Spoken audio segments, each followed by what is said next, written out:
Hey folks, today's episode is brought to you by IFC Films, Amazon Studios, and Wiener Dog, the new film from Todd Solondz, the director of Welcome to the Dollhouse and Happiness. Greta Gerwig, Danny DeVito, Ellen Burstyn, Julie Delpy, and Zasha Mamet star in this story about the wayward adventures of an adorable dachshund who passes from oddball owner to oddball owner, including the world's worst mom, a down-on-his-luck screenwriter, and the grown-up incarnation of Welcome to the Dollhouse's Dawn Wiener. Todd Solondz was a great WTF guest, and he makes movies you just can't forget, that's for sure. Wiener Dog is in select theaters starting June 24th. We're also sponsored today by Squarespace. Whether you need a landing page, a beautiful gallery, a professional blog, or an online store, it's all included with your Squarespace website. Yes, WTFpod.com is powered by Squarespace. Yes, so power your site with Squarespace, people. Start your free trial today at squarespace.com and enter offer code WTF to get 10% off your first purchase. Squarespace, set your website apart. Damn it. You hear me? All right, let's do the show. Lock the gate!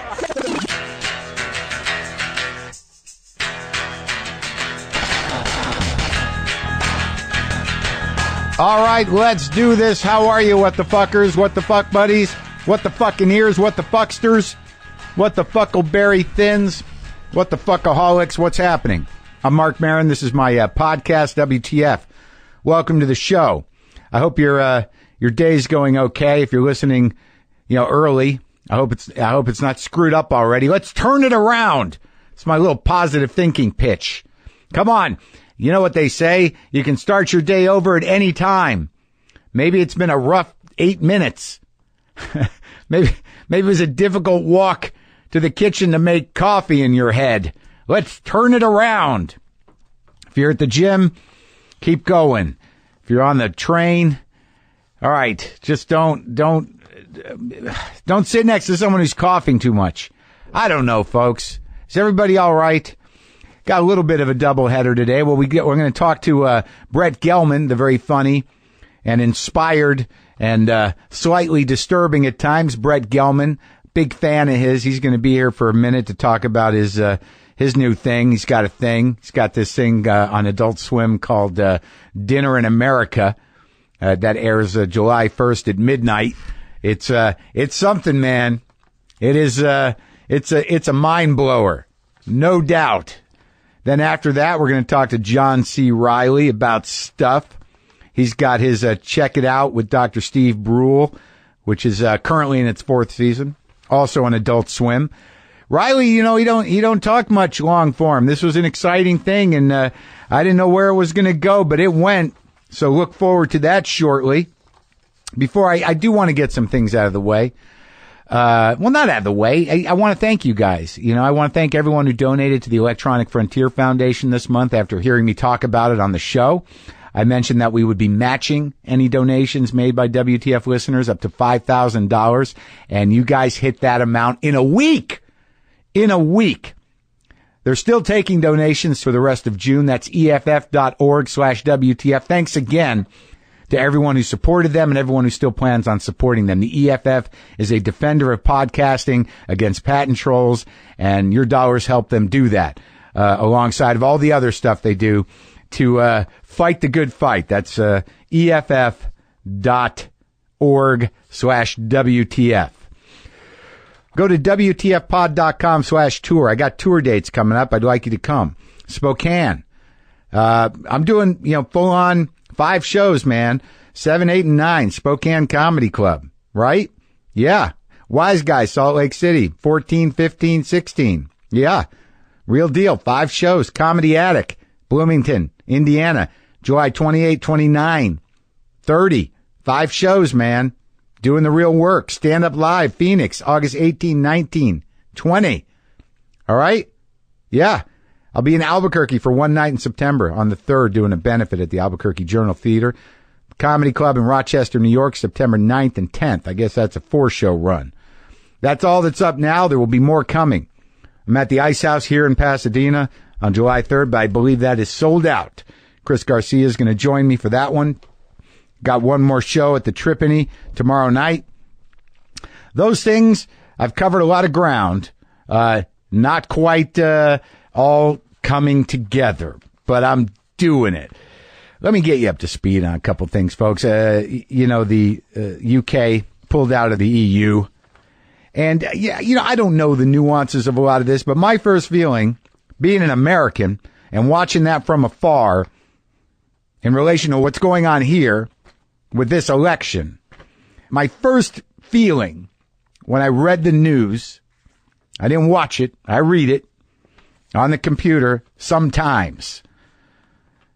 When that happened, my gut feeling was, I think, the same feeling that Michael Corleone had when he was visiting Cuba, and he was in that car, and it stopped, and he watched a police altercation with some Cuban revolutionaries, and one of the guys blew himself up with a grenade. I believe took out a couple of cops. That's how, as an American, facing the election we're facing, that was what came to mind when I heard about the vote in the UK in relation to the Trump candidacy. Was not unlike what Michael Corleone told Hyman Roth, played by the late Lee Strasberg, about what he saw. And Hyman Roth said, "What does that mean to you?" I'm paraphrasing. He goes, "Means they could win. Means they could win." Do you hear me, America? Behave properly. Do what's right. Not right wing.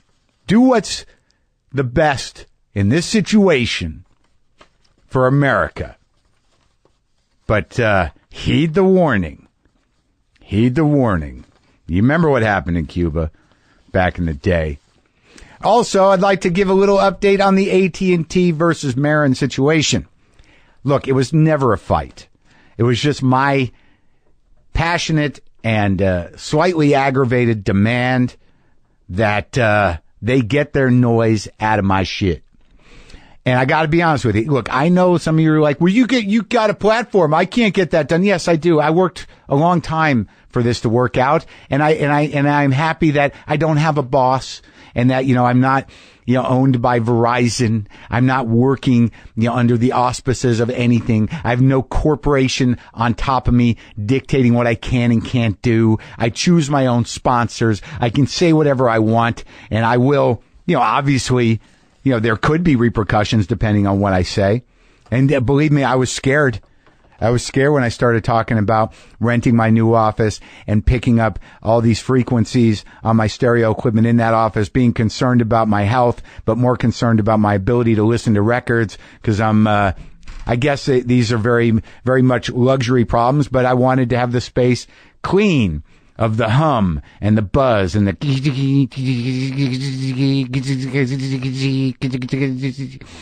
and it's been going on for months. There's been people that have come, there's been people that have assessed, there's been people that, from AT&T that have monitored and, troubleshot. And I thought we figured out what it was, and then it just went dead for a while. Silence. Not the sound, but my cries for justice and help. And then I guess, I don't know, they must have heard this, or someone within the company, but, heard something.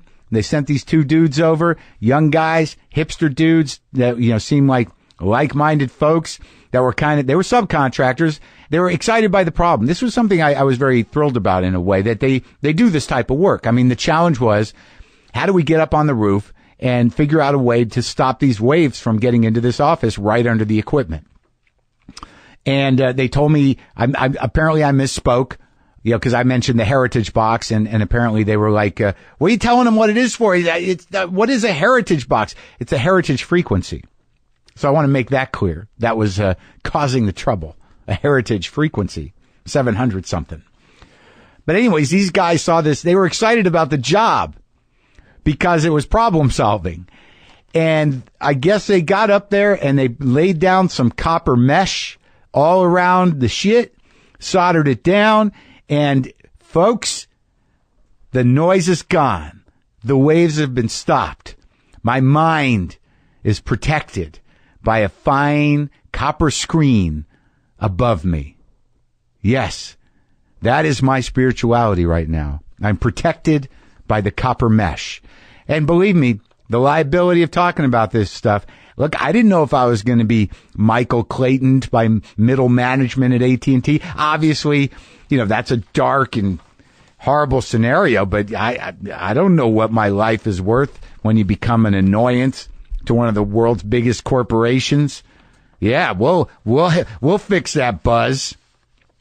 Podcaster Marc Maron seems to have disappeared today. Friends and family have no idea of his whereabouts. There's been no communication and no podcasts. We do know he was having a problem in his office with a slight buzz on his stereo equipment from AT&T. That's the last we heard of him. Obviously, I'm kidding. But I want to thank AT&T for due diligence and fixing the problem. Okay? Well, hey, if you're listening to this at work, I really hope you're comfortable, please.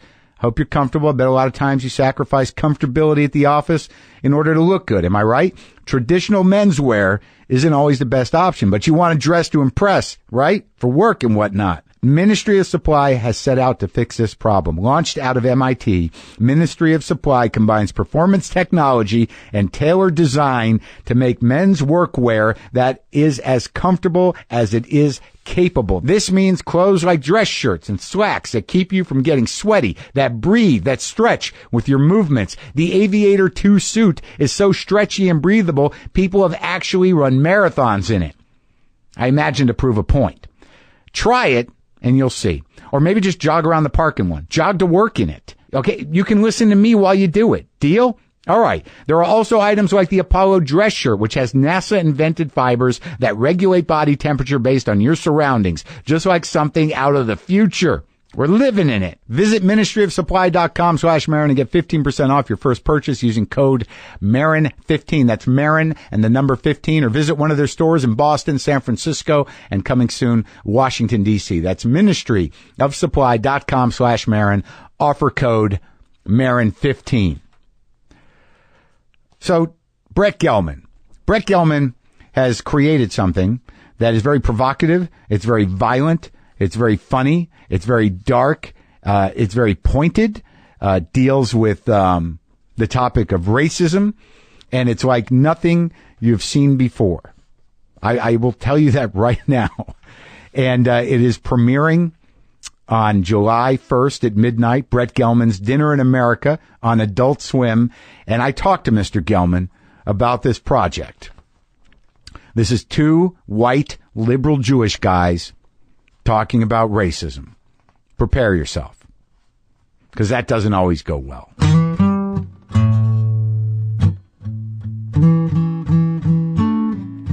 So, Brett. Yeah. What are you doing? What are you trying to do? What am I trying to do, man? I mean, I'm making art. What I watched it. I watched what you put me through. Yeah. And I'm flattered that you watched it. I watched it with my girlfriend, who's very sensitive to blood. Yes. Violence. Yes. And she got through it because we knew it wasn't necessarily real. Now, right.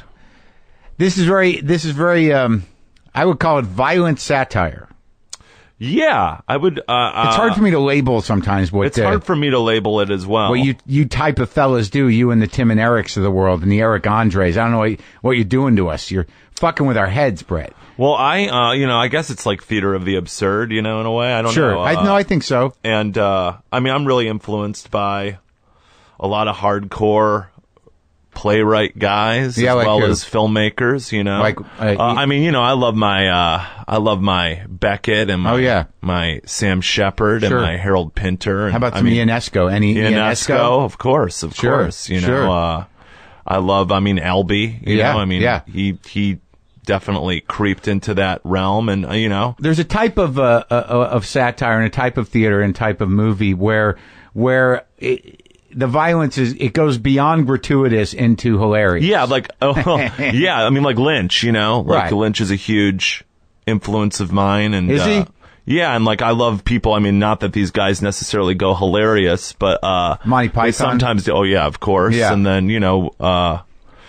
And Mel Brooks, Mel Brooks is very fun Nazis. Theater of the absurd, a lot of the time. And people like Michael Haneke and like Lars von Trier, which are not, which I will argue that there are points in their films that are funny. Of course. But you take on, you're basically, this one is about liberal guilt-driven behavior. I'm married to a black woman. Yeah. I have always... so she's your check? I've been interested... You have to check it through with her? Like, this is what we're going to do? I definitely showed her the script. Yeah, I was like, how does this all pan out? I'm writing for... Could you okay this on behalf of blacks everywhere? I definitely, I won't say who, but I sent the special... We were looking for a place to air the premiere, and I sent it to this place, this certain place that is run by black people, and they said, no, we will not screen this here. And I definitely think that they might think that I'm a racist. Why does the place have to be a mystery? I'm just stretching my imagination where you had to seek out a place. Oh, it's a museum, I thought it was maybe it's an incredible museum. It's called, no. It's the Underground Museum, which is, this place like by West Adams and stuff like that. Oh, right. Okay. And, the whole concept of their museum is that, people of color don't really get shown, their work doesn't really get shown in museums, for the most part. It's mostly a white male endeavor. So you showed them I was like, I'd like to screen this here. Yeah, I showed them the cut, and they were like, we don't think that satire should enter race. And then I wrote them back, and I said, I hope you don't think that I think that this issue is funny. And I think did they not see Bamboozled? I'm sure they did, but that's made by a black filmmaker. Right. It's not two white guys. Did you tell them you're married to a black woman? I did not. No. Hey, no. Let's think this through, fellas. Yeah, I think that would be, that'd be worse if I said that, Mark. Why is that, Brett? Because it's like,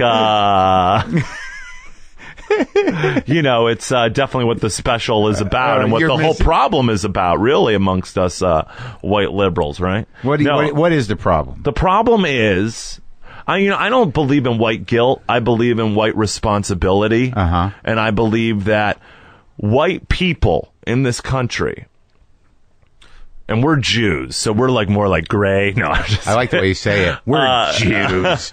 No, Jews. White people in this country, we're conditioned into a racist system. Yes. You look at our business. You go into most writers' rooms. You go onto most sets. Yeah. And it is white. Right. You go into most alternative comedy clubs. It is white. You go to most independent film festivals. It is predominantly white. And I think that is because though we, in our minds are saying, I'm not a racist. We don't think in a racist way. We don't think that we are superior to people of color. I do think that subconsciously we are we're not really thinking of them as much as we think that we are. Well, in an empathetic way. We claim to understand intellectually the issue. Exactly. And we say, holy shit, that's horrible. But when you talk to a black person about their experience on a fucking day-to-day basis. Yeah. Where you really, to truly be empathetic with that awareness or that consciousness of the other all the time, it's daunting and it's horrendous. Yeah, I see what my wife goes through on a day-to-day thing. It brought it way more to home. I was always... What are you putting her through? I always... that's not racial. That's just personality-based. No, and then, a lot of things surface over the last couple of years. We've seen a lot of people getting killed by the cops. They've always been killed by the cops. Mm-hmm. And there's always been police abuse in these neighborhoods. Mm-hmm. The oppression that people have to go through in these neighborhoods is, there is a systemic thing. Absolutely. that was just coming to light more and more. And many issues to me have been really in my face lately. More than I don't know if it's I'm getting older and more sensitive to it, or what. And just my wife walking into a beauty store, and the person going, "These are organic products," just like that. A systemic problem, it doesn't just happen in these bangs. It happens in whispers. It happens in these little things and so we're all contributing to that. And I'll just use myself as an example. I had the idea for this special. We cast Joe Morton, Sharika Epps, Mac Wilds, Loretta Devine, Lance Reddick.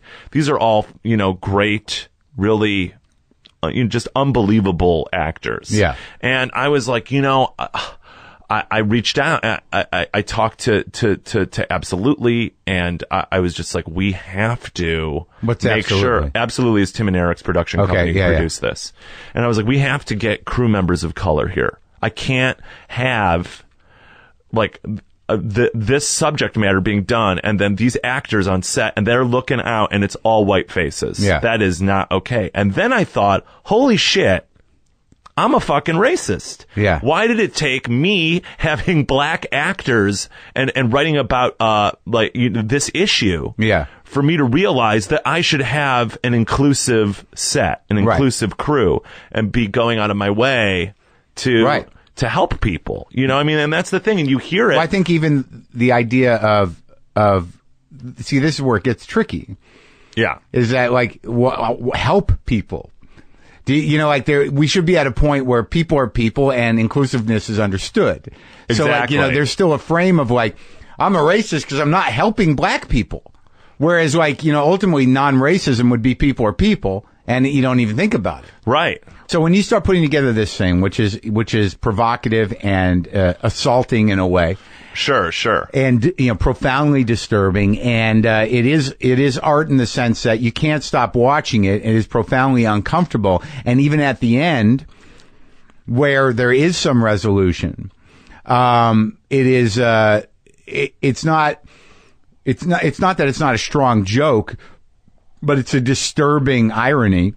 And you don't really know what to do with that. You sort of finish watching it and you're like, holy shit, now where do I send money? What are you supposed to do? Yeah, I don't know what are you supposed to do? Yeah, I mean, well, the thing is, and this is what I think art is. I think art is a question mark, and that you live in the question, and you present the question. That is life. As soon as you give an answer and you're standing by that answer and that answer is unmovable, then you're really fucked, And so the special doesn't really present any answers. It's only presenting a reality, which is very complicated. It's a complicated special because, you don't know what's going to happen. Your character is demonic. And he's a coward. He's a coward. Well, he's like Satan. I mean, it seems like you play Satan over and over again. But ultimately, what becomes very clear, from the beginning, despite whatever kind of coward you are, you're responsible. Yeah. I mean, it's a guy who is, and thus trying to prove that he's not a racist, proves that he is a racist. And it's a guy who really wants to get, patted on the back for this amazing charitable, very conscious thing that he's doing. Yeah. Which, in a way, is what I'm doing. Yeah. And you're doing it by doing this thing. Exactly. So, there's a lot of layers. Well, I think that the voice that you gave to some of the black actors in the issues was very engaging and real. Oh, thank you. That was the thing that I set out to do. Because you may be responsible for doing exactly what you're satirizing in real life, but the actual voice, like Morton's, when he loses his shit. Yeah. It's like that was solid. That was some real real unheard stuff to be that clear about that type of anger. Well, Jason and I really wanted to, we wanted to do with two things there. I mean, we wanted to, Morton's monologue Loretta Devine's monologue, Octavio Gomez's monologue, who plays the waiter. Mm-hmm. Those aren't comedic at all. That's not trying to make you laugh from discomfort. That is actually dropping tragedy in the midst of this and putting it up against a comedic buffoon archetype, It's so weird because for me, when I see this stuff and like when I ask myself about racism or who I am and what I'm like, I'm always approaching like, I'm self-involved. And a lot of times I'm dismissive because of that. I'm a little bit anxious, but I feel like I'm respectful and I don't really, acknowledge, I don't see any difference, but I do acknowledge ethnic differences, but not in a negative way. Right. But in almost a sort of like a respectful way. Like, cause I have found that like in my upbringing, outside of just being a Jew and whatever that means, I envy community. I envy definition of personality. I envy, this sort of like, ability to sort of know who you are and where you stand. And I respect it. And a lot of times, like, there are moments that I have where it's sort of like, when I watch like a black comedy show, I'm like, this is exactly what it is. And it's great. And it's like, it's understood immediately by a lot of people in this community. There's a whole rhythm and there's a whole process and there's a whole, context to how this community engages with this. And I don't see it. I see we're so self-conscious, white people, which is sort of what you're executing here, that there's this self-consciousness that we think is, sort of respectful. Like I don't want to. Yeah, the self-consciousness is being placed in the wrong place. A little bit, because it's more about us. Yeah, because it should just be about, we should be self-conscious about not how we think and what we say, but we should be self-conscious about our actions. Right. I'm really talking about employment here. I'm talking about legislation for protection here. Right. And us going out of our way to try and help with that, with the black community, with the Latino community, the LGBTQ community, sure. The female community. As opposed to just saying, this is awful. If Trump wins, I'm leaving the country. Exactly. Yeah, exactly. Yeah, or like, how many like white guys have you talked to? It's less so now, but back in the day when we were like, oh my God, Trump's hilarious. It's like, well, maybe you should talk to a Mexican or a Middle Eastern person because it's actually dangerous for them, because most of the killings that happen in this country are done by white guys. So, you have uneducated white guys like hearing these things from him, it might justify them to go and fucking kill someone. Yeah. So, that's what I'm talking about here. I'm not talking about erasing culture and all of us, just being one thing. When you approach black actors with something like this, how do they respond to it? They got it. They got what I mean, some of them asked, why did you write this? Yeah. And I was like, cause this, this issue means a lot to me. It's one of the issues that mean a lot to me. Yeah. And it upsets me. And, was there any collaboration around like, I don't think you got this right? No, we took a long time to write it and really scrutinized over it. And we were just like, some of this is not funny. We don't think it's funny. And we actually don't think it really is like a bit of a prank. It's a tragedy masquerading as a comedy. Sure. And so they really got, Joe, was, said, yeah, this is like, when the Richard Pryor special, when he brought out a gun and was saying he was going to kill all the white people in the audience. Right. And I was like, whoa, that's, exactly right. Yeah. Well, yeah, the aggressive, violent, blood and guts satire. It is, there's a tradition to it. It does, that kind of menace, has been engaged in brutal satire before. And it's good to see, actually. Oh, thanks. I would like to read some, black criticism of it. No, and by criticism, I mean, intellectual assessment of it, not, that sucks. I'd like to hear a critical analysis I would like to see. You know, I've shown friends of mine the special, and you know they've all liked it, but they know me and they know what my intentions are. So it's like, you know, as you know, you're not putting your intention right about. I mean, you know, when I called Lance Reddick, I don't think it can be misunderstood. And, you know, I don't think it can be misunderstood as exploitational or racist. Yeah, I don't think it can be misunderstood. If somebody goes, I think I was offended, that's racist, I can't really argue with that because I'm not experiencing what they experience every day. And I think you should do some follow-up. I think I would like to. Like, if you and Jason get any of that type of feedback, you should have a discussion. I will engage with the discussion. I mean, you know, I would love to engage with. What I hope, though, is that no one of color is offended or feels and sees what I'm saying, that I'm really talking about the white liberal. We'll see, problem Brett. Here. We'll see. Yeah, I mean. And that's the thing, too. It's like, it's not just with this special. It's not just with this premiere screening. I really do want to make the experience of my work and the collaboration of my work, whatever I do, as inclusive as possible. And so that's really opened the door to that consciousness in my mind. Well, good. You know? Well, that's good. I'm glad you're evolving. And it took a lot of blood and guts and weirdness to do that. Oh, well, thank you.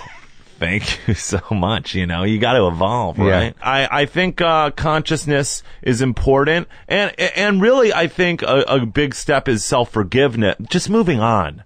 Like, if you say something racist and you don't mean to, and somebody goes, "You're racist," or "That was racist." Yeah, take the hit and think about it. Just be like, "Yeah, you know what? I fucked up." I mean, I believe that. No, I believe that's true. I'm conditioned to. I fuck up every day. I probably fucked up. I'm sure you could point out, like, fucked up things I said in this. I don't know. Well, tolerance and sensitivity, there's a learning curve to it because, like you said, not unlike the system, shit is ingrained. Yeah. And we have to be afforded the sort of room to evolve. Yeah, it's not about guilt. Yeah, you don't want to draw lines. Guilt is a fucking waste of time. Guilt or blame. But if somebody says, "Look, yeah, you know what? I didn't think about it that way. I appreciate it. It's about empathy, and you know, I will make that mistake again, and I'll right. do a You step on somebody's foot. They go, "You stepped on my foot." You don't go, "No, I didn't. Fuck you."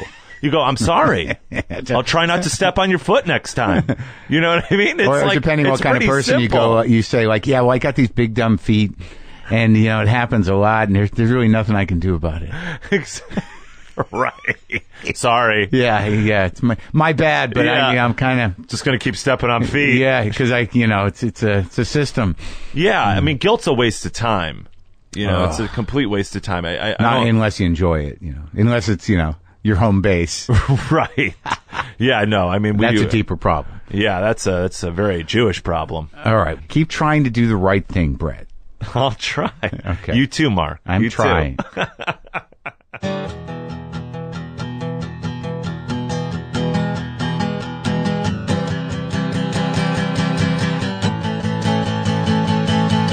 Brett Gelman, the lovely and talented and a true artist, Mr. Gelman is. And he has done something with Jason Woliner that is pretty intense, pretty crazy. You can watch it on July 1st at midnight, Brett Gelman's Dinner in America. Also, speaking of television, as I've alerted you before, those of you who are in the Academy of Television and are voters for Emmys, I have a show on IFC that either you know about or you don't. I also have a special on Epix that you can also see on Hulu and you can see on Amazon Prime called More Later.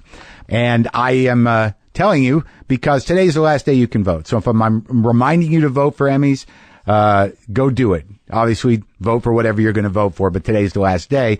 But I'd like you to vote for my show. And I'd like you to vote for my special. So I'm doing my due diligence here to raise awareness because my network did not. So there's that. Okay? Are we good? How are your eyes? We're sponsored today by Warby Parker, a new concept in eyewear. Get contemporary eyeglasses that are extremely affordable and fashion-forward. Glasses start at $95, including prescription lenses. That's crazy. That's cheap. And sunglasses start at $95 too, including polarized lenses. That's crazy. That's cheap. Did I say that? Warby Parker makes buying glasses online easy and risk-free. They have the home try-on program, which allows you to order 5 pairs of glasses shipped directly to your door, where you can try them on in the comfort of your own home. Take 5 days wearing them and ask everyone you know how they look, because Lord knows you can't trust yourself. Then send them back using a prepaid return shipping label with no obligation to purchase anything. It's 100% free. Then for every pair of glasses sold, Warby Parker distributes a pair of glasses to someone in need. So head to warbyparker.com/WTF to order your free home try-ons today. If you want to buy some, just add your prescription when you send them back. There's free shipping all around, people. Visit warbyparker.com/WTF to begin your free home try-on experience today. John C. Reilly. I was very excited to have Mr. Reilly here. I'm a very big fan of John C. Reilly. I think he's one of the great actors. I always enjoy seeing him. I have for what feels like most of my life. So when I finally got him in here, I was thrilled. As you'll find, listening, he doesn't always like to talk about himself, so it was a little tricky, but we found a way. We got excited about some stuff that you'll be surprised about. All right? I do want to mention that his show, Check It Out with Dr. Steve Brule, is currently in its 4th season, Fridays on Adult Swim. And also, we shared this with you a few weeks ago. We talked about The Lobster, which is a great movie.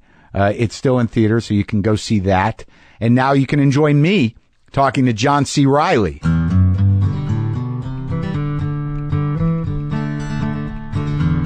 So I feel like I know you. Like I apologize if I came at you with too much familiarity. No, that's driveway. Okay. There's just a moment where you seem familiar to me. That's the story of my life, Mark. Is it really? Yeah. I had no idea, really. That happens a lot to you? Yeah. People feel like they know me because they've, spent time with me in their privacy of their homes.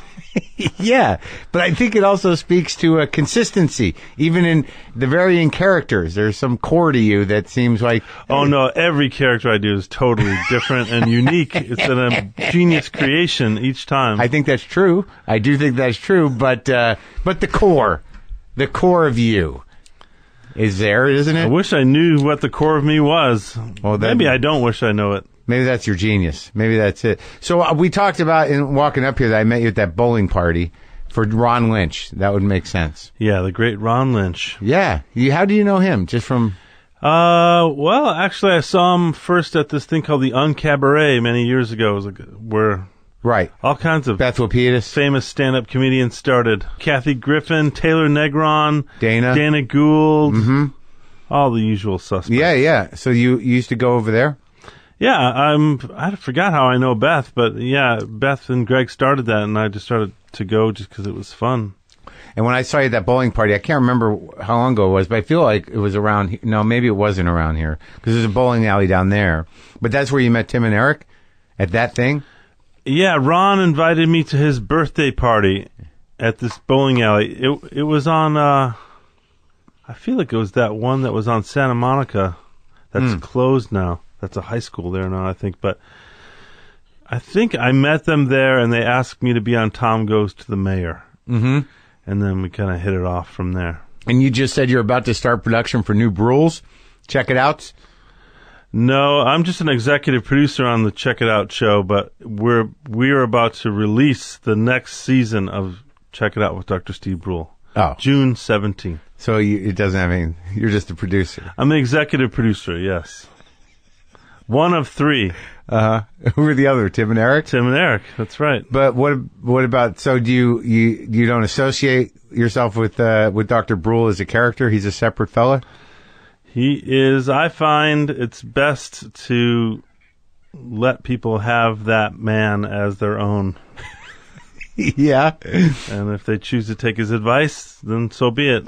I enjoy him. He's disturbing and funny and knowledgeable. Yeah. It depends on the type of knowledge you're after, but I guess so. What, you know the guy, right? I've met him. Yeah. I have met him. Uh-huh. I get very disciplined about the things I'm talking about, or else every interview becomes some type of retrospective, which I find boring. Do you really? Yeah, I don't especially like talking about myself, and I definitely don't like talking about the past in terms of like my own work or whatever. Like I like telling stories from my childhood and stuff, but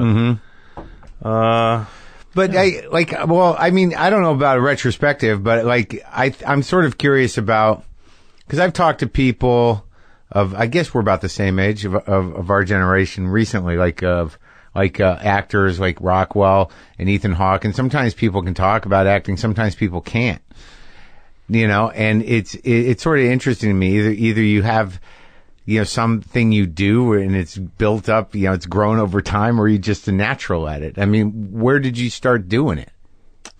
I started doing it when I was about 8 years old at the park near my house. There was a thing called drama class. Where was this? In Chicago, on the south side of Chicago. Yeah. In a park called Marquette Park. And I used to go over there. I've had a crazy friend that I met in school, and he was like, my aunt teaches drama class at the park. You should come with. We call it drama. Yeah. Literally had never heard the word before, I guess. But it's kind of maybe that's with a Chicago accent. Maybe. And so he said, come by, and I didn't know what the hell it was, and so I went and had a great time, and then I did lots and lots of musicals basically and all different high schools and community theater. And when you were like 8 to 10, 12 years old, how old? I started going to drama class when I was 8, and then I just never stopped. And mostly musicals? Well, on the south side of Chicago, that's all they want to do is musicals. There's no Ibsen being done at the community theater, and maybe it's changed, but when I was a kid, it was all maybe a little Arthur Miller, no Arthur Miller. Nah, Brigadoon, Hello Dolly, Jesus Christ Superstar. Yeah. So you're like a Chicago kid, working class kind of deal. Yeah, my father had an industrial linen supply company, and my mother was, for the most part, was a housewife, but then worked as a lunch lady for many years because she was just bored sitting at home. So she wanted to go work at the school? Yeah.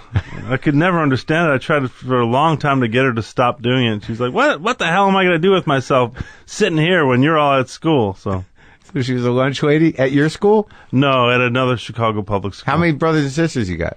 I have 5 brothers and sisters. Oh, my God. That's a lot. You know them all pretty well? Yes, I do. I know them all very well.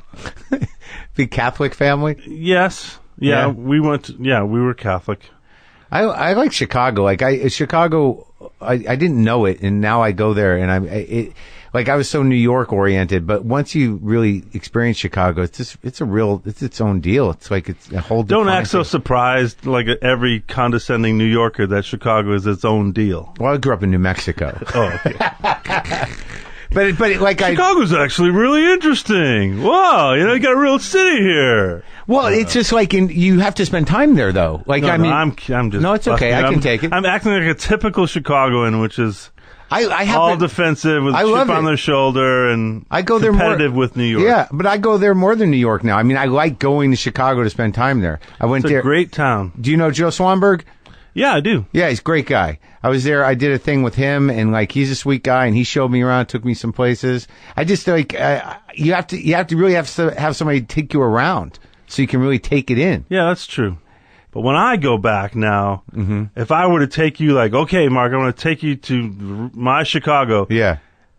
I feel like I'm traveling like a ghost. It's like a Christmas really? Carol. Yeah, because you realize that expression, you can't go home. You really can't go home. It's not there anymore. Yeah. Those people that define the place are not there anymore, and so there's sort of this, I don't know, I have this skeletal feeling when I go there. It's still a fantastic city, but it's not the city that I grew up in, Well, is because of gentrification or just the shifting just of time, because of the sands of time. You like different stores and shit?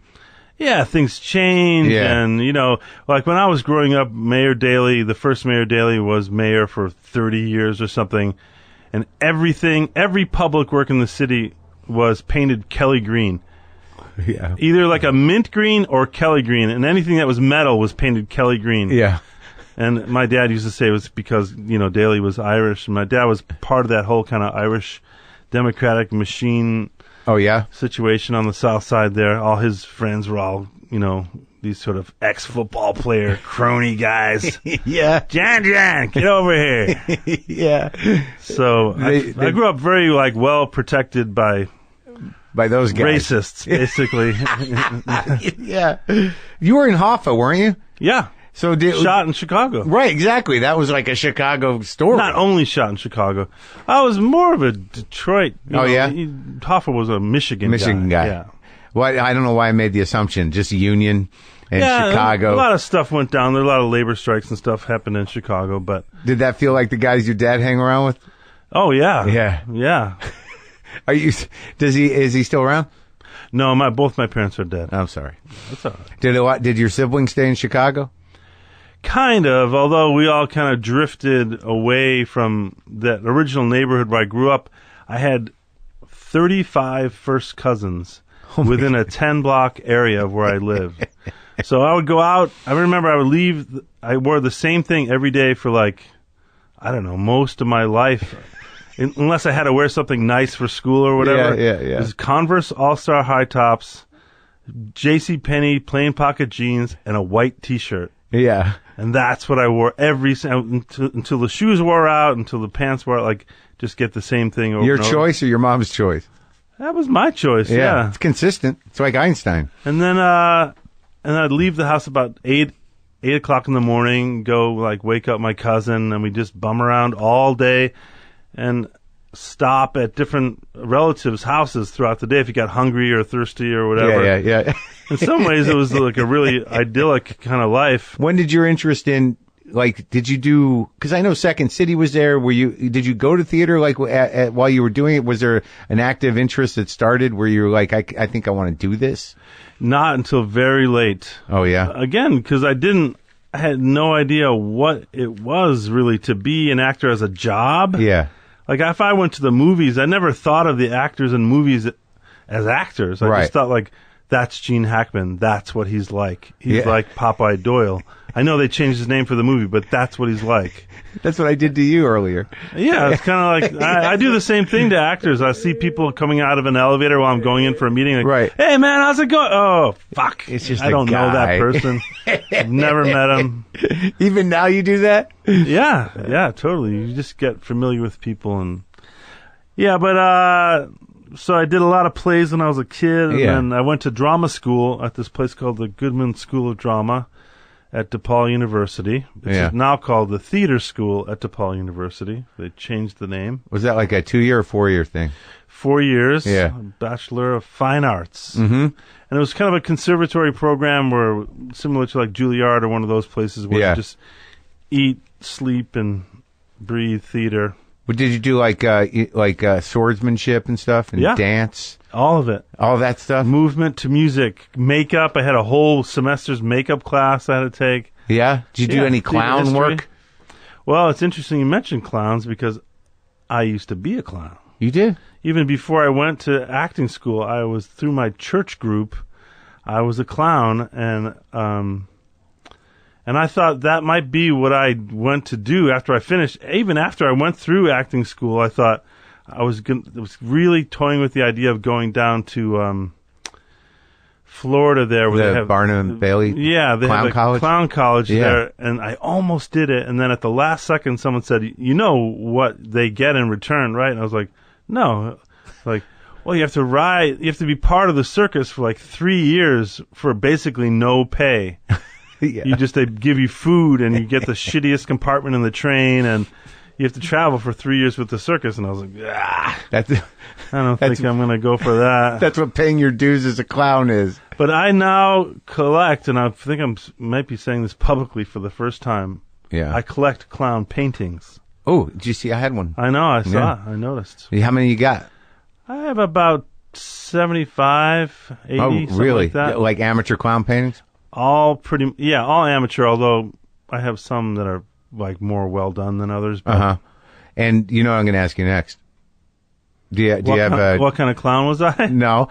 Do you have a John Wayne Gacy clown painting? No. Good. See, I'm not into that. Dark. John Wayne Gacy was killing kids my age when he was killing kids. Yeah. So I don't have much affection or kind of like, I don't have that. No, morbid curiosity or horrible. Yeah. I know someone, a friend of mine or someone I haven't seen in a long time, but he was corresponding with him and he's all into it. He ended up writing a book about serial killers, so I understood his interest. But yeah. I don't know. To me, the whole thing Why that's would you want that happened in the house? with clowns is, exactly. It's like it's like cursed, yeah.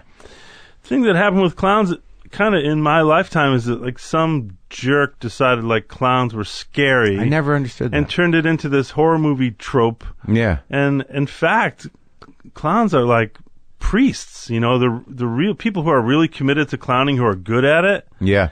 It's like a monastic kind of life where you're kind of, it's like a vocation. You're giving yourself over to this higher calling where you're bringing joy to people, and I don't know, it's a special kind of calling.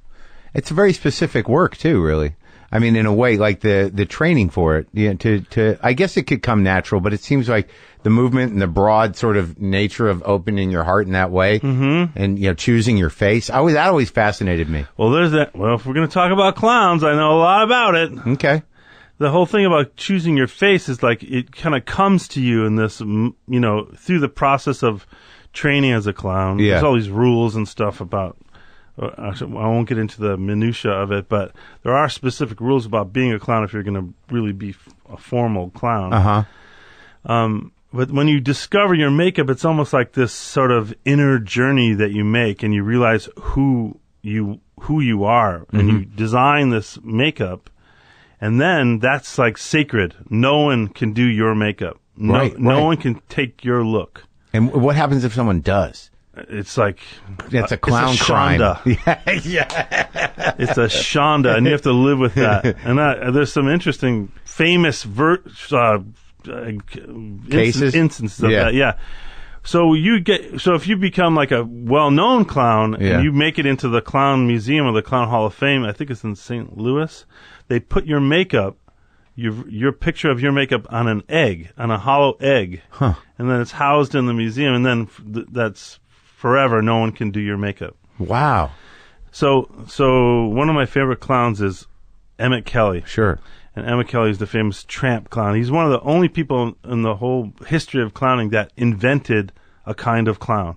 The tramp. Yeah, the tramp. And the time he did it, he was actually a trapeze artist who got injured. Yeah. And he was kind of a sometime illustrator. He'd do like drawing and stuff for money. He's like the famous clown, one of the big ones. Yeah. Emmett Kelly. He's the one who looks all sad. He was silent. He never spoke. And he was always depressed. His character was called Weary Willie. And so he was a trapeze artist in the circus, and he got injured, and he couldn't continue on the trapeze. And they were like, well, kid, see you later. And he's like, please don't send me home. Please, I'll do anything. And like, well, I think we need a clown. You want to be a clown? And like, do you have a character? Oh, of course I do. And he didn't have a character. He had just been drawing this bum kind of character called Weary Willie. And he's like, I'll just be Willie. And so he started to do it. And at the time, it was like the Great Depression was going on. And when people saw this clown, it was an instant hit because it made people feel like, well, I'm really struggling, but that guy's much worse off than me. Or they could relate even. That's how bad things were. Yeah. Like, someone like he had like a clothespin for a tie bar, and like all these great little details of his costume. Anyway, he became a world famous clown and like the biggest star of the circus, and then he sort of retired, and then his son Emmett Kelly Jr. decided to continue doing the character. But it's not legal. It was a shonda. Oh, really? Even his kid? Yes, and they stopped speaking as a result of it. Because of the face? Yes. You can't take that guy's look. Mm-hmm. So it was this big controversy. Anyway, I hope they made peace in heaven. I think they're both... I know the dad is dead. I think the younger son is dead now, too. Have you ever done, like... Because am I remembering right? Did you do, like, sort of a clownish character in like, Chicago? Wasn't there sort of a broad kind of... I made it that. You did? Yeah, because I wanted to... This whole thing of, like, putting on the makeup beforehand, I was like, I want it to be kind of a... Like this tramp clown. Like, I kind of edged it that way. Yeah, yeah. And then this woman was doing makeup for the movie. People always think they can do clown makeup, and then they put it on you, and you look like terrifying. So this woman started putting on these big black eyebrows on my, and I already have like a Cro-Magnon brow, so like if you do anything to my eyebrows, it makes me look really scary. So I saw what she was doing, and I was like, hold off. Let me go talk to the director for a second. I think maybe I'm going to do this on camera. And part of the reason it's the way it is in the movie is because I didn't want the makeup artist to do it. Yeah. So I just did it, and Rob's like, the director's brilliant. I'll just watch you put the makeup on, and then it became part of the number. And anyway, so yeah, I did do a clown character in that movie. I still have the shoes that I wore, the oversized clown shoes that I wore. Really? Yeah. Did you feel the effect? Like, it must be sort of powerful. I mean, somebody who has as much respect for clowning and clowns as you do, to do that, to put makeup on, to look at yourself doing that.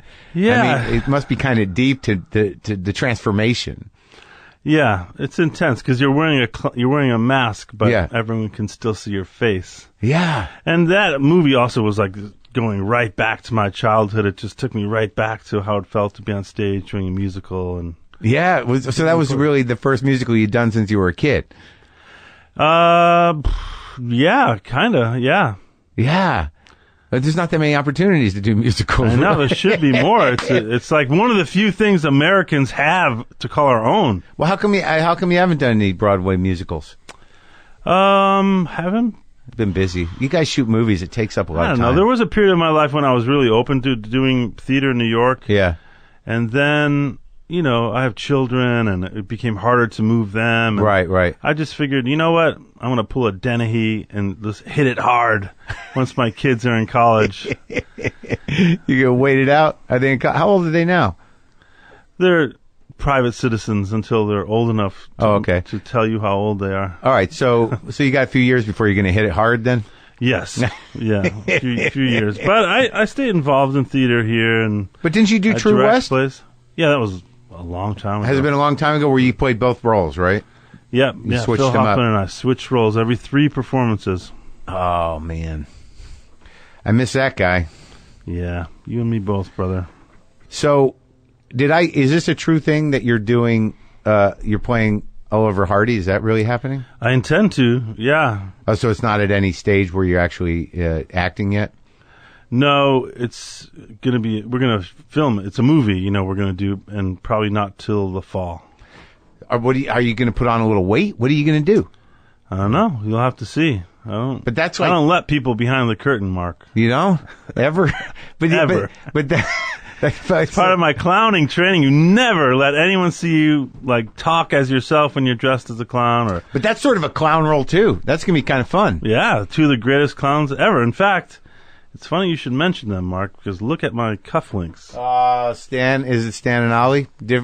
Who's playing Stan? Steve Coogan. Oh, really? Yeah. That'll be fun. Jesus, that'll be a blast. I wouldn't even be talking about this other than the fact that the producers have already announced it publicly, so we're cool? Yeah, we're cool. Just between you and I and the 20 million people that listen to this podcast, I have to admit, I don't even understand the whole podcast thing. I mean, good on you. I'm happy for you.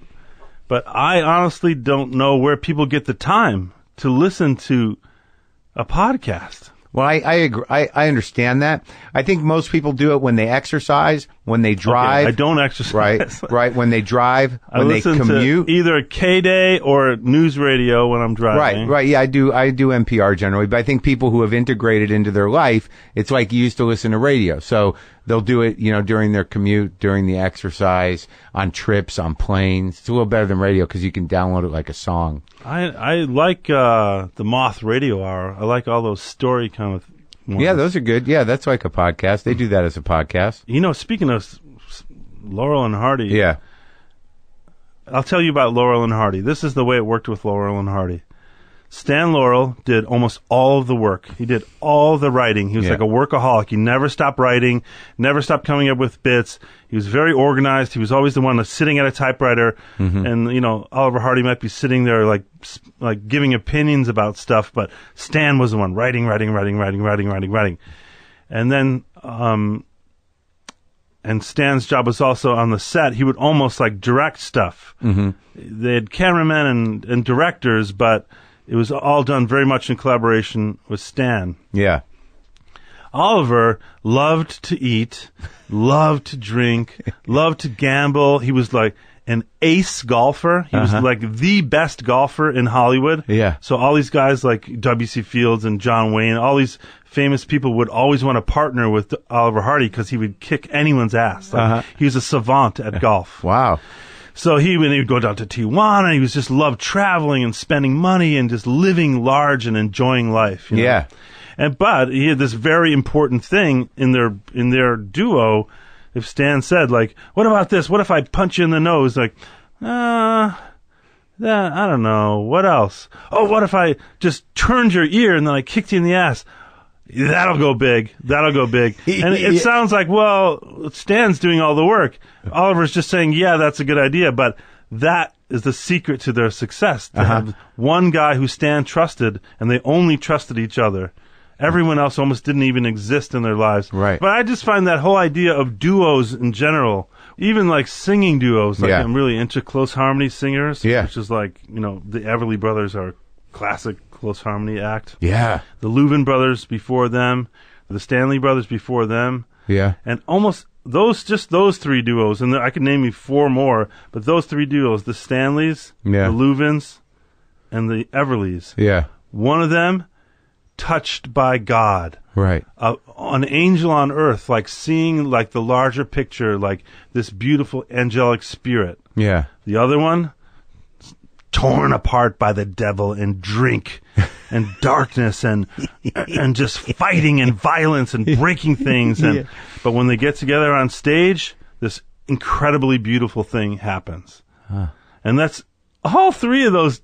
I mean, how crazy is that? They're all separated by many years and different musical styles. What are the odds, you know? It must be that's what brings them together, that fight, that struggle, and then the beauty that happens when in the moments of the song. Must be that special chemistry that happens, like, and it almost doesn't matter what their roles are, as long as it comes together in that way when it needs to come together. So when did you start acting professionally? After I left college, when I finished. Did you go to New York? You come here? I stayed in Chicago and started working with the Steppenwolf Theater Company, which has its 40th anniversary this weekend. Really? You began there? Uh-huh. Who was in the crew then? Well, I understudied things there.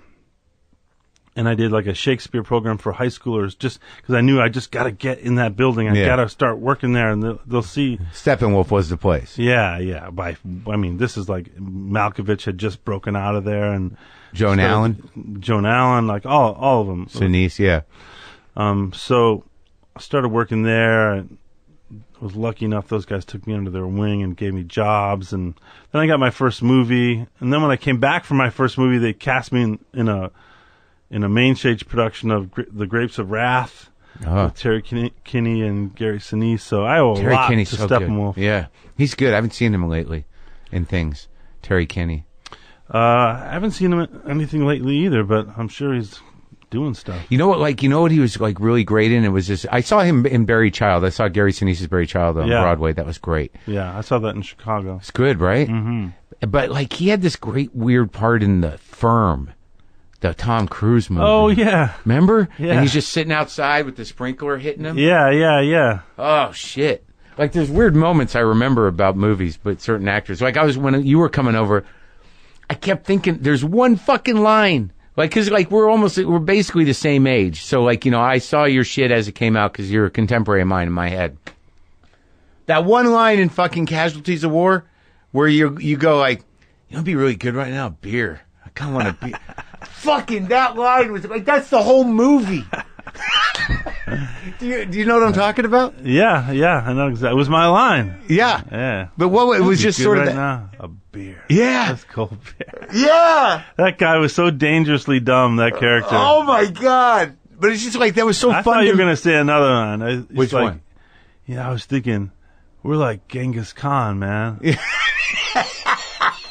Where he starts to get these delusions of grandeur, like, it doesn't matter what we do. We're not bound by law. We're like Genghis Khan. We're just conquerors. Like, yeah, but it all came to him after the intelligence already happened elsewhere. Yeah, he had to put it together. But like that beer line, it was like so disturbingly American. Yeah, in some fucked up way. Well, that whole movie is really interesting. It's like, it's called Casualties of War, but it's really should be called The Rape. Yeah. Yeah, that's what it's really about. It's the central action of the movie is this abduction and the rape and murder of this girl, and it was a true story. That's the shot. Oh, it was? Yeah. So that was the first movie? That was my first movie, yes. Yeah. Only 69 to go, Mark. Whoa. No, I'm not going to do it to you. I'm just going to pick randoms.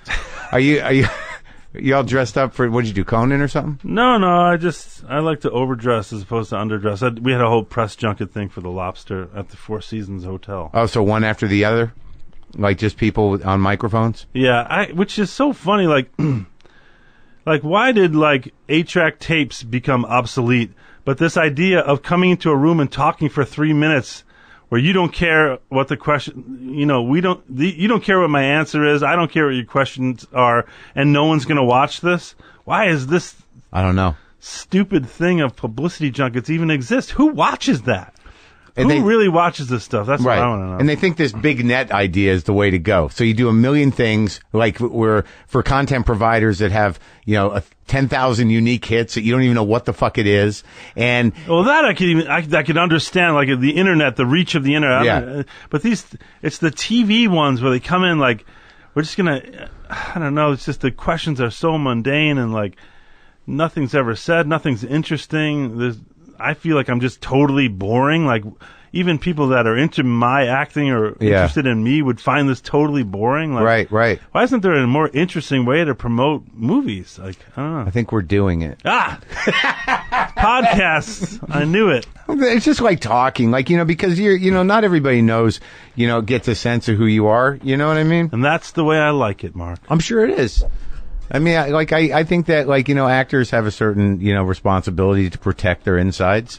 Well, it's not even that. It's like, I don't even know what's in there, to tell you the truth. I don't do a lot of self-analysis. You don't? No, not at all. I don't like to think about that stuff. I like to just keep moving forward and try not to make mistakes or repeat mistakes, but keep moving. But do you experience the reason I like to protect my privacy is because my job is to trick you into thinking I'm someone that I'm not.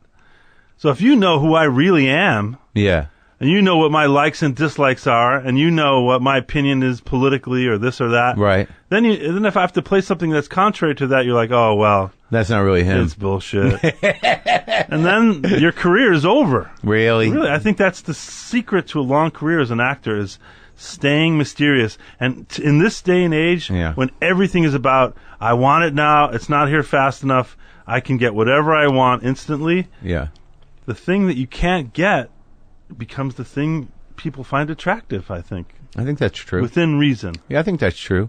But do you if you're not into self-examination, do you experience, some sort of catharsis with certain roles? Like, do you feel emotional lives that that it's sort of, you're kind of like, oh my God, that's not really self-analysis though. It's more just like putting yourself in someone else's shoes, and then you realize, like, oh, God, this is feeling really familiar. Like, oh, my God, this was about my relationship with my dad was like, but you just kind of... You feel that, though? Yeah. You feel like things touch nerves. Like, whoa, why did I just start crying right away when I said those words? Like, and you realize, like, all the stuff buried in there, but... And you just use it as opposed to poke around in there. Yeah. I don't need to know it. You don't need to know it. Just... enjoy the movie. But it's nice that you can tap into it, that you have this emotional life that remains relatively unexamined, but it'll surprise you when you start. Well, that's why I'm an actor. Yeah. It's not, it's like it's not just convenient that I have that tool. It's the reason I'm an actor is that I have this stuff. I'm able to access things or access feelings, Yeah.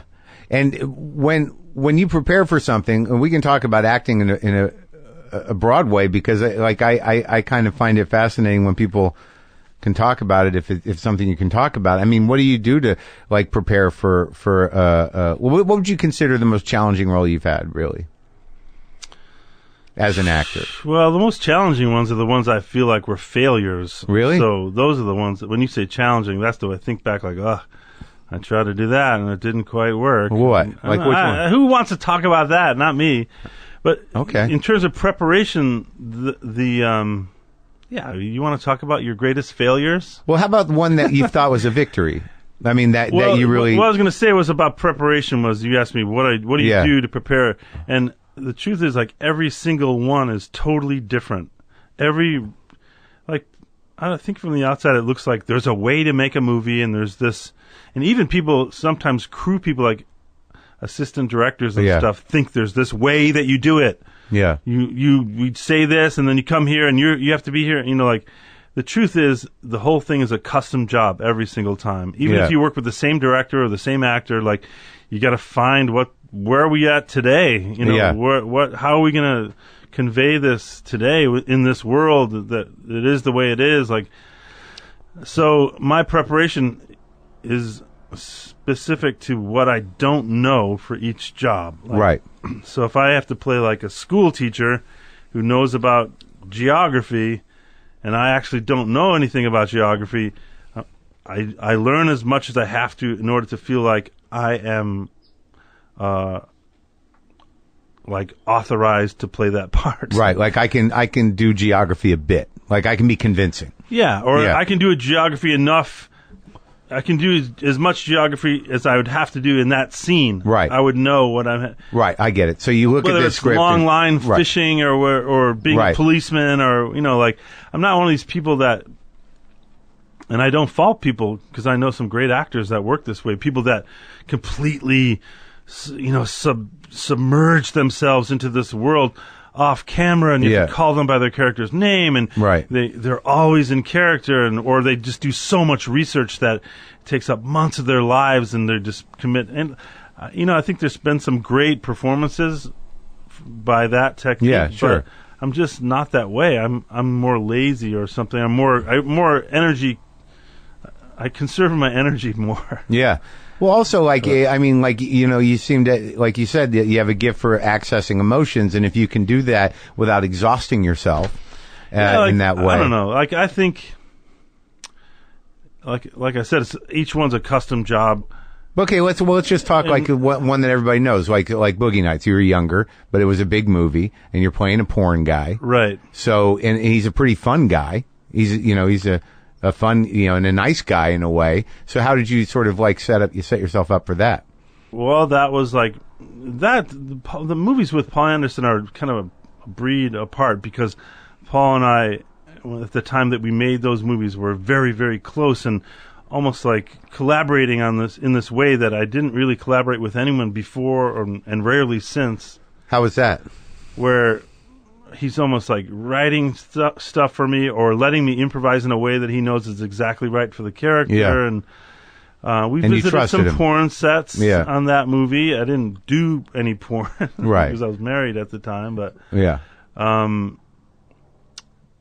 I felt like I met enough porn people and absorbed enough to know, like, okay, this is what it feels like to be on a porn set. This is the psychology of a porn star at this time. Right. It demystified it a bit. So you could, or just makes you feel like empathy for the person you're going to play. Right. But a lot of times, like, people like say it's a Civil War movie. Someone goes through basic training and lives on a battlefield for 6 months in order to know what it's like to be a Civil War soldier. Like, well, yes, but you're only doing this one scene where you're in a triage tent. Yeah. You just need to know about that part of the Civil War, not the entire Civil War experience. But again, like I said, like with a lot of actors, that's really good. God love them. Some great performances come out of that kind of acting. But I don't know. I'm just a little more like. So with I'm just more instinctual in general about things. I just kind of. I think of it as meditating about the character all the time when I'm working. That's why I find it really hard not to do more than one project. Right. I'm really a one-track mind. Yeah. Where even if I'm doing something, I'm constantly thinking about it or kind of ruminating about it. And like, so at the time you did Hard Eight and Boogie Nights and Magnolia, you guys were tight, so you had a sort of a symbiotic, personal. He understood you emotionally. He understood what your limits were, and you had that dynamic going. Yeah, definitely. Yeah. And then other directors, you know, like some people you just don't know them at all, and they don't know you, and they just expect you to come in like special forces and get it done, you know. But you can do that, right? Yeah, so with character actors, that's what you often have to do. Yeah. You know, it's not that it's easy, but it's a lot easier to be a leading character in a movie than it is to be a supporting character. Oh, yeah? Yeah, because when you're a leading character, you start work, you start to chip away at that character, you start to make decisions, get used to the crew, get used to the director. You might have a crappy first day, but you make it up the next day, and you start to build this. Then all the decisions that you've made start to create the character for you. And then by the end of the shooting schedule, you're like, all right, well, I just have to stay honest to what I've done all this time. Right. You come in as a cameo or a supporting actor, a character actor, whatever you want to call it, you have to be hitting the beach, running full speed, knowing what you're doing. You only get those, you know, you might come in for 3 days and then 7 days, 2 months later or something. Yeah. And you got to deliver. Yeah. And all eyes are on you. You don't know anybody. Yeah. You know, you're just trying to make it work. And that's a high pressure gig in a way. And it's much harder than slowly building something over the course. Right. That makes sense. Right. And it's just as much character development as it is for a leading part, except you only have this tiny window to get it done in. Right. You better be fully formed. Yeah. Yeah. Like something like Cyrus or Good Girl, or even, I guess, in like Magnolia, where you really got to dig in, that you sort of let that thing grow. Like Cyrus, you must have lived with that guy for a while. Well, Cyrus was entirely improvised. Wow. There was a script, but we didn't do any of the dialogue of the script. You like that? I didn't like it on that movie, to be honest, because I think the movie's very good, and I'm proud of my performance in it, but the day-to-day of it was very difficult because, you know, if there was no script, if there was nothing written, and it was just every day you'd show up and like, all right, you guys go in the room, just start talking to each other. To me, that's improv. I'm not intimidated by that at all. Right. Like, that's my bread and butter. You love that. We got nothing? Let's go. Yeah.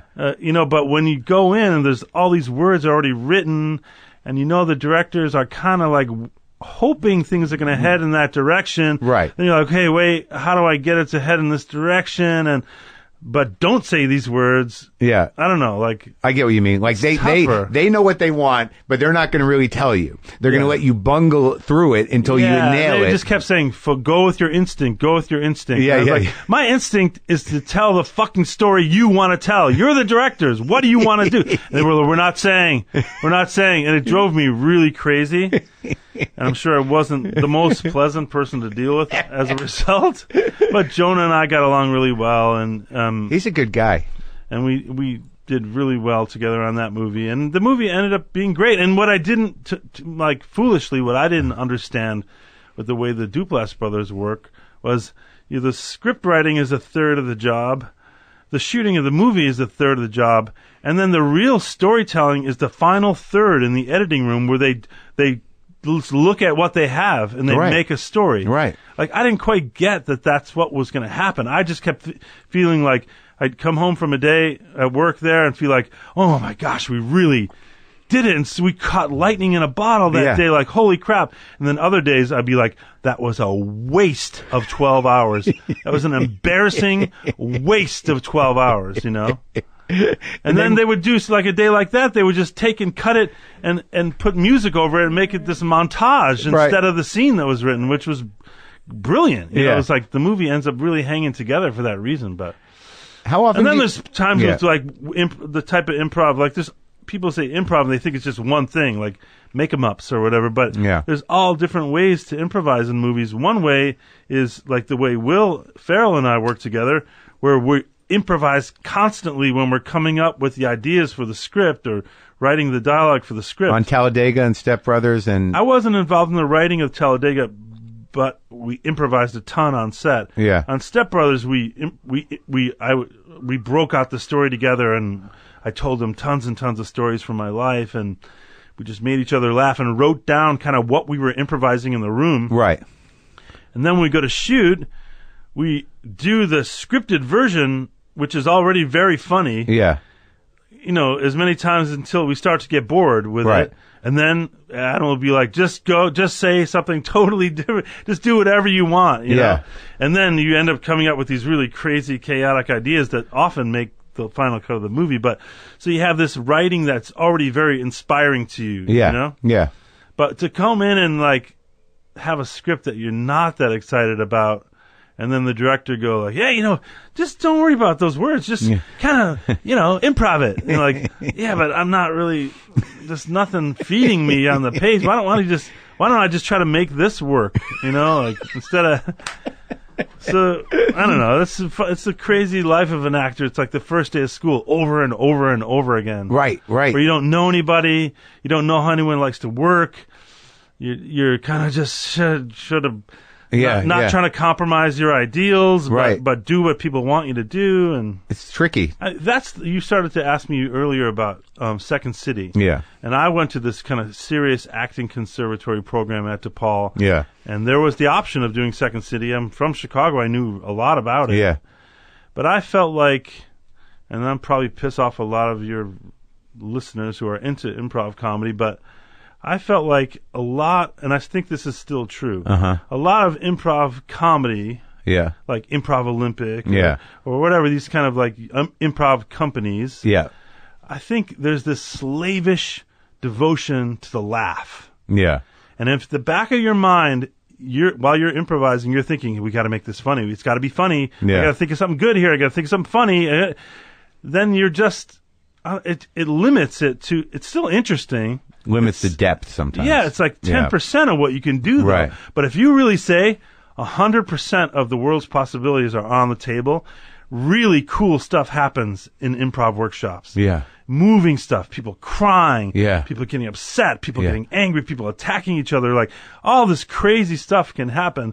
And so I felt like I want the whole experience. Range, I don't want to just be typecast as someone who's just funny or just I felt like it was like limiting. Yeah, it was limiting, unnecessarily limiting. And there's a lot of very talented people that work in that improv world. Sure. That could be challenging themselves a lot more if they would let it get dark and let the audience just sit there and not be worried about whether people are being entertained all the time. I think that's some of the beauty of like a lot of what, to get back to it in a vague way, to what Tim and Eric do is that, like, obviously that's funny stuff, but it's profoundly disturbing and dark and deep and vulnerable and weird. And they rarely go for the laugh, but the laugh finds itself. If it even is that type of comedy, it feels like comedy, but it's a lot deeper than laughing. Yeah. It's disturbing and subversive. Yeah. So, like, when you do like a movie like Gangs in New York, where there's like and even Chicago, I guess, where there's costumes and it's like a big period piece and everything else. I mean, still being asked to improvise often? Oh, really? Yeah. With Scorsese too? Well, yes. Yeah. I mean, he's someone who just, like Paul Anderson, just really loves actors. Yeah. I feel like both of those guys are somewhat mystified by actors. Like, how are they doing this? It's amazing. And as an actor, you love that. You love someone who's mystified by what you do. It really encourages you to go for it and go, watch what I do now. Like, So he was, like any good directors. Yeah. If a good idea presents itself, or something happens accidentally, or you're inspired to say something that's not written down, then they immediately adopt it. Yeah, and you got to work with Altman before he died. Yeah. That must have been wild. Yeah, that was probably the first time, ever since I was a little kid. To this day, it's very hard to find photographs of me where I'm not aware of the camera. Yeah. Even if I'm not looking right at the camera. Yeah. All my childhood pictures, I'm like, if there's like a group of kids, no one's looking. I'm the one kid looking at the camera. Like, I'm always aware of the camera. I'm always aware of okay, what's the move here or whatever, Right. But on that one, there were so many cameras flying around. It was really the first time I had no idea where it was, and it didn't matter. Bob's like, he used to say, giggle and give in. Yeah. Just giggle and give in. I was like, where's the camera? It doesn't matter where the camera is. Just stay in it. And it's really liberating and very scary feeling. Yeah? Yeah. Because you're like, what if I blow it for a second, like. Yeah. Or where I'm picking my nose, or where I don't realize the camera's on me. I'm just standing there dead-eyed, like. Yeah, but it keeps you on your toes when you're not sure. And also when you do play comedy, when you do something like what was it? Walk hard, which is great. But you got to play that straight too, right? You're not thinking about the laugh at all, right? Yeah, you got to play it straighter than straight. Yeah. And the commitment to that narrative and to the referring to yourself in third person a little bit. It was hilarious, dude. That's the first sign of mental illness, they say, is referring to yourself in the third person. Is it?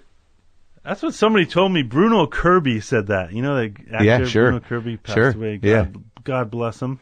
You knew him? That's the first. Yeah, we did We're No Angels together. Oh, right. Oh, my God, that's right. Mutual friends, too. We're No Angels. Was that De Niro in that, too? Yeah, De Niro, Sean Penn, Demi Moore. That was The Monk. Yeah. I love that movie. That was my second movie. Yeah. What a fun fucking movie that was. It was a remake, too, right? Yes. Yeah, that was great. Yeah. And that was very funny. Good for you. I've been around a while. You have been, man. It worked out all right.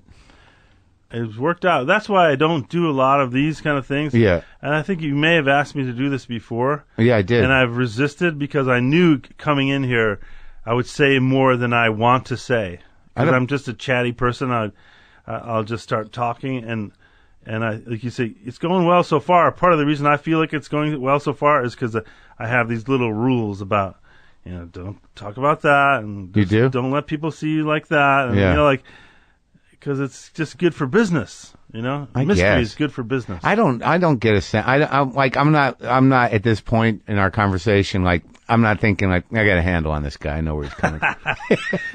Good, because you're all lies anyway. Yeah, you're still pretty mysterious to me.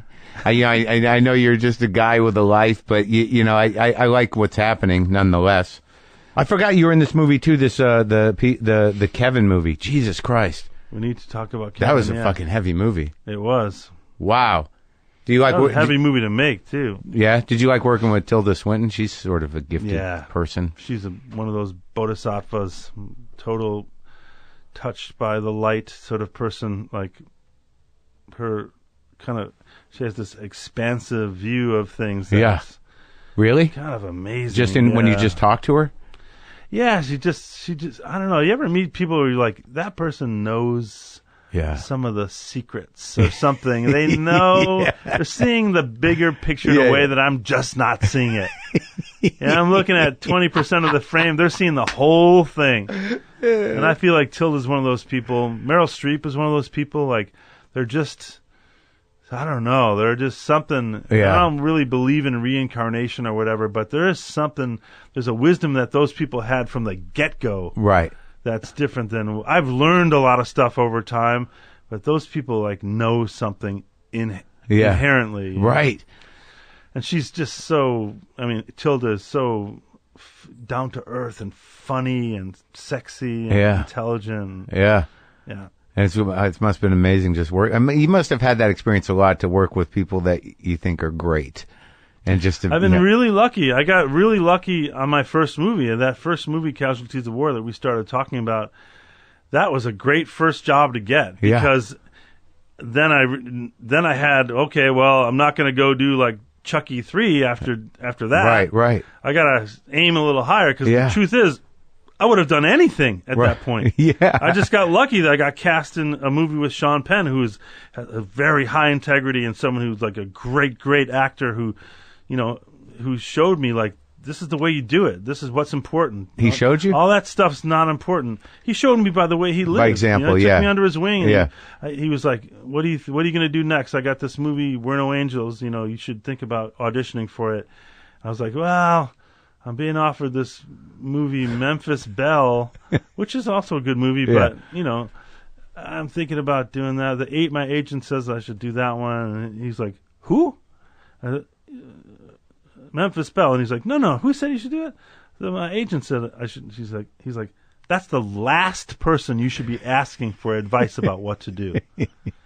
And to a 22-year-old person, that was a real shocker, because getting an agent was like a big thing to me. I thought, I'm set. That's what you do. You talk to your agent, and they figure it out. And he was right. That is the last person you should be asking for advice about whether you should do something. Yeah. Now, that person can really help you get the money you should be getting. Yeah. They can help you the parts you want to get. Treated the way you want to be treated once you get the job. But in terms of which job, one over the other, they are the last person you should be asking. Yeah. You really have to ask yourself, and you have to ask people who are also artists that you respect. Yeah, and you learned that right then. Yeah. That was a good lesson to learn early on. I got lucky. Yeah, and you did a lot of great stuff. So when you say, like you're aware of the title of character actor, and and I find that those actors are usually the most interesting and the most memorable.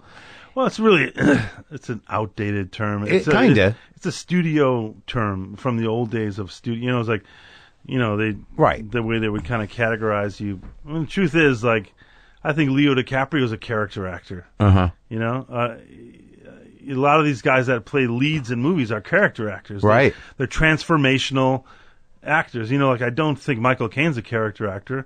Michael Caine is an exceptionally talented actor who kind of plays the same close to what I imagine his personality is, I know, but I thought that about you too. But I think you're wrong. Right. I think, whatever. I have similarities to Michael Caine in that how much I work and the kind of workhorse actor that I am or whatever. But I don't think you go into. Well, I hope you don't go into a movie that I'm in thinking like, I know what I'm getting here. Oh no, classic Reilly performance. Well, that would just mean good. I think character actors are people. Yeah, a good performance that submerge their own personalities in service of the character. Mm-hmm.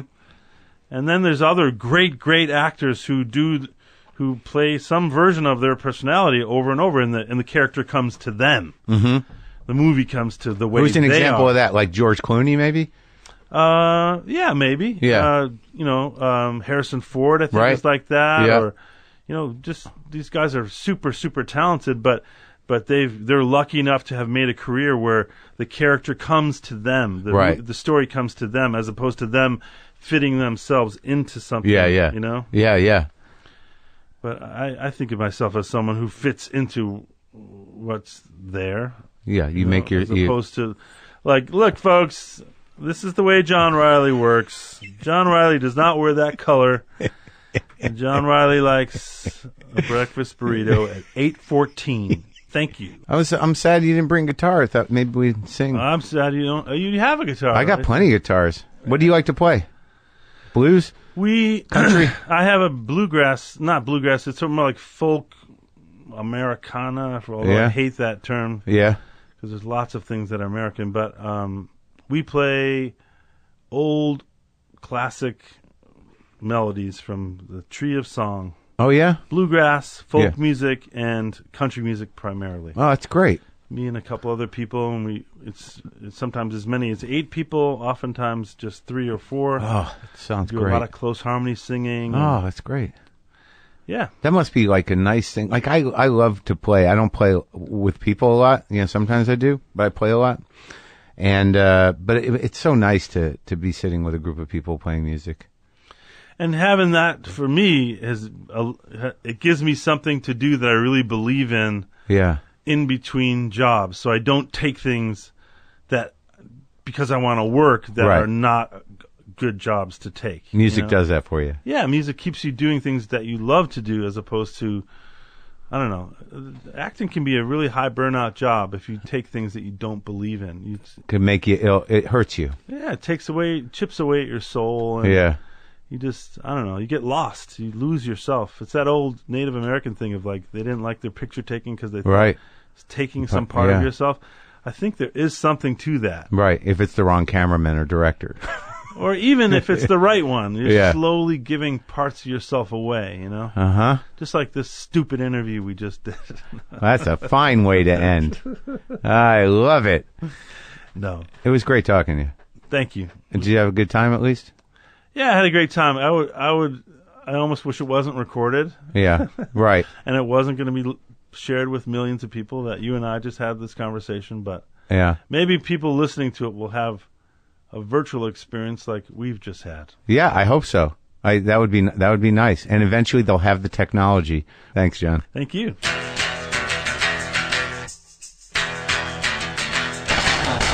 How fun was that? I love that guy. John C. Reilly. Go see The Lobster. Check it out with Dr. Steve Brule on Adult Swim. Go see any of his movies, any of the old ones. He's great. Again, we'd like to thank today's sponsor, Ministry of Supply. They use MIT research and performance technology to create wear-to-work clothes that keep you from sweating. They breathe easy, and they stretch with your movements. Because the smarter you dress, the smarter you work. To get started, visit ministryofsupply.com/Maron and get 15% off your first purchase using the code Maron15. That's the number 15. Or visit one of their stores in Boston, San Francisco, and coming soon, Washington, D.C. As always, go to WTFpod.com. You can order a poster, get a T-shirt. You can check my tour dates. You can see the episode guide if you're wondering if somebody that you're a fan of has been on the show. Am I going to play guitar? That's the question. Where am I at time-wise? Maybe I can.